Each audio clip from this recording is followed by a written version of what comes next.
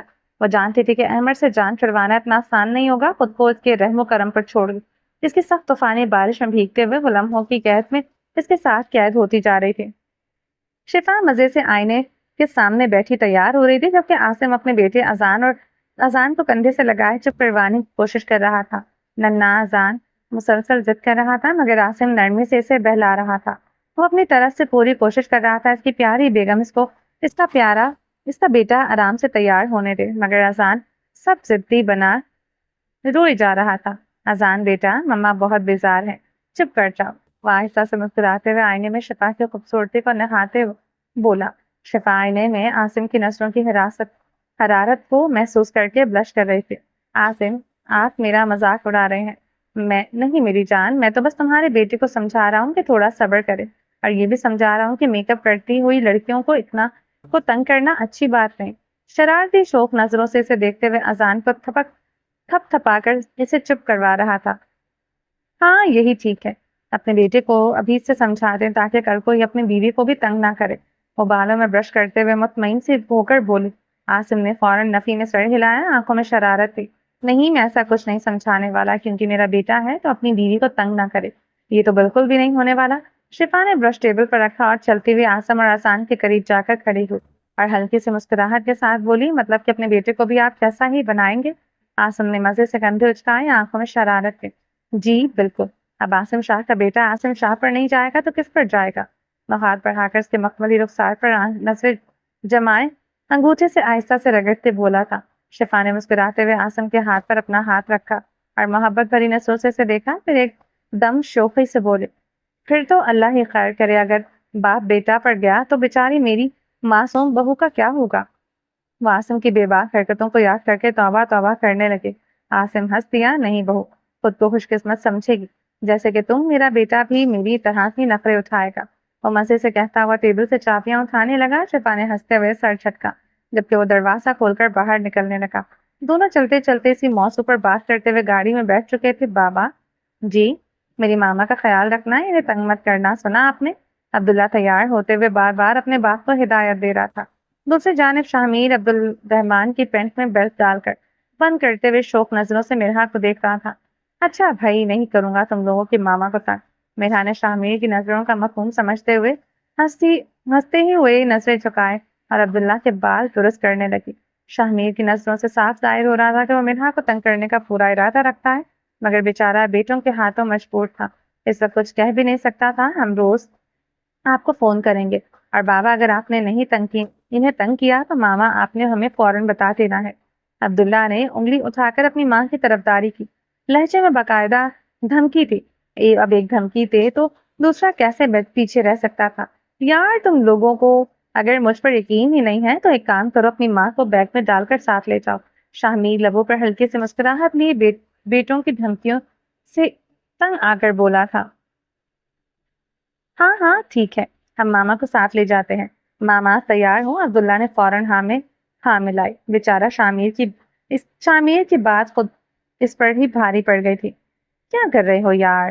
بے فکر ہو جاؤ، تھوڑا تو بھروسہ رکھو مجھ پر، میں تم دونوں کی ماما کا خیال رکھوں گا۔ کیا کر رہے ہو یار؟ بے فکر ہو جاؤ، تھوڑا تو بھروسہ رکھو مجھ پر، میں تم دونوں کی ماما کا خیال رکھوں گا۔ شامیر کے طوطے ہی اڑ گئے تھے۔ جلدی سے اپنا بیان بدلتے ہوئے نرم لہجے میں اپنے ضدی بیٹوں کو سمجھانے لگا۔ اسے ڈر تھا کہ اگر بچوں نے سنجیدگی سے ماں کو ساتھ لے جانے کا فیصلہ کر لیا تو اس کے سارے ارمان دھرے کے دھرے رہ جائیں گے۔ ہمیں آپ پر بھروسہ نہیں ہے بابا، عبد الرحمان نے باقاعدہ گھورتے ہوئے کہا۔ اسے واقعی اپنے باپ پر شک ہو۔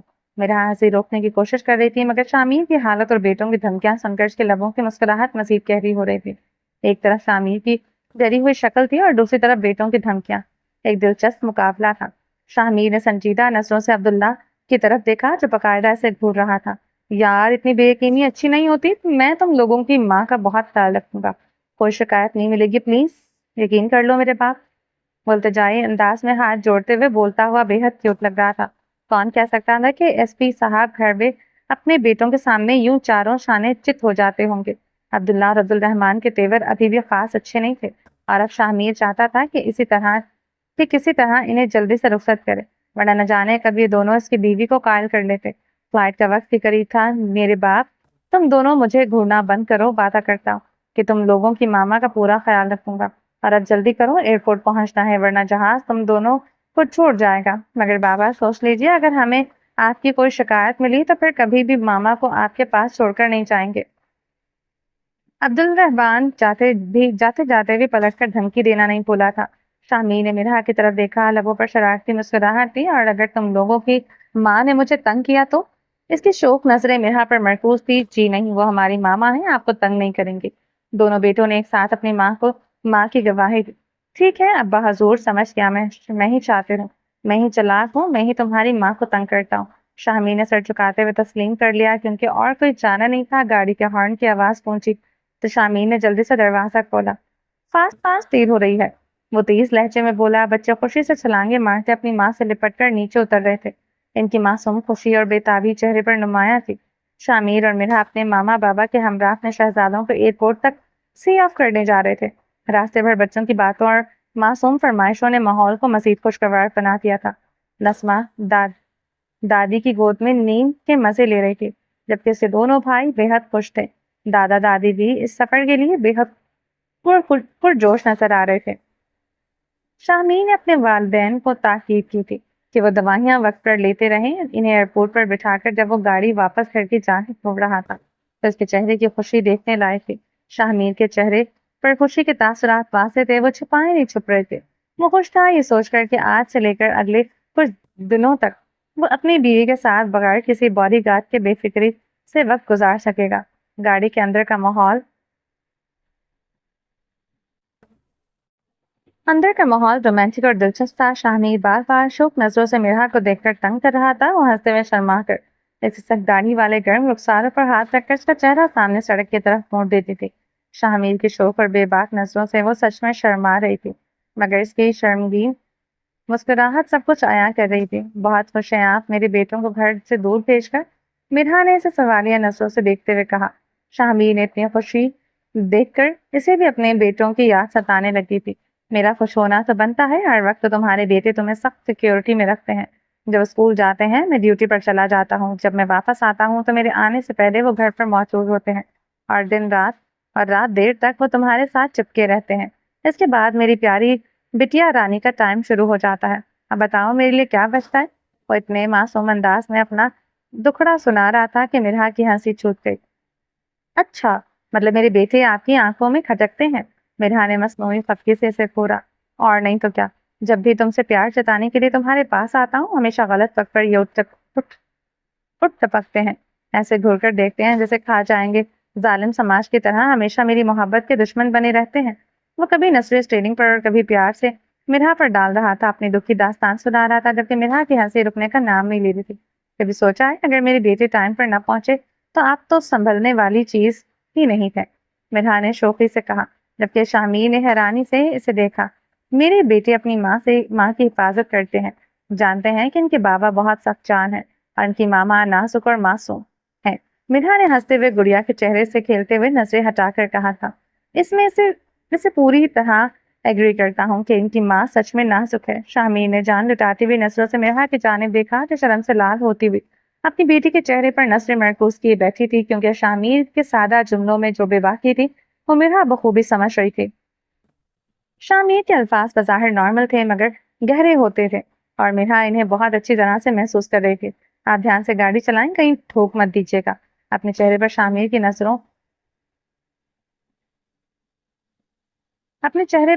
کی نظروں کی حرارت محسوس کرتے ہوئے مرحا نے ایک بار پھر سے شاہمیر کی ڈال پر ہاتھ رکھتے ہوئے اس کا رخ اسٹیئرنگ کی جانب موڑ دیا تھا۔ شاہمیر کچھ بولنے ہی والا تھا کہ فون کی بجتی ہوئی بیل نے اس کی توجہ کھینچ لی۔ اب تمہارے بھائی کو کیا مسئلہ ہے، کیوں فون کر رہا ہے؟ شاہمیر نے اسکرین پر رومانچا کا جگمگاتا نام دے کر خفگی سے مرحا کی جانب دیکھا۔ میرے بھائی آپ کے بھی کچھ لگتے ہیں، فون اٹھائیے اور پوچھ لیجیے کیوں فون کر رہے؟ اللہ خیر کرے، یہ بندہ جب بھی فون کرتا ہے بغیر مطلب کے بھی کبھی نہیں کرتا۔ اب پتہ نہیں اس نے کیا کہنا ہے۔ مرحا چھت کی جانب چہرہ کر کے اللہ کا نام لیتے ہوئے فون اسپیکر پر ڈال چکی تھی۔ السلام علیکم۔ مائک اوپن کرتے شاہمیر نے سلام کی پہل کی تھی۔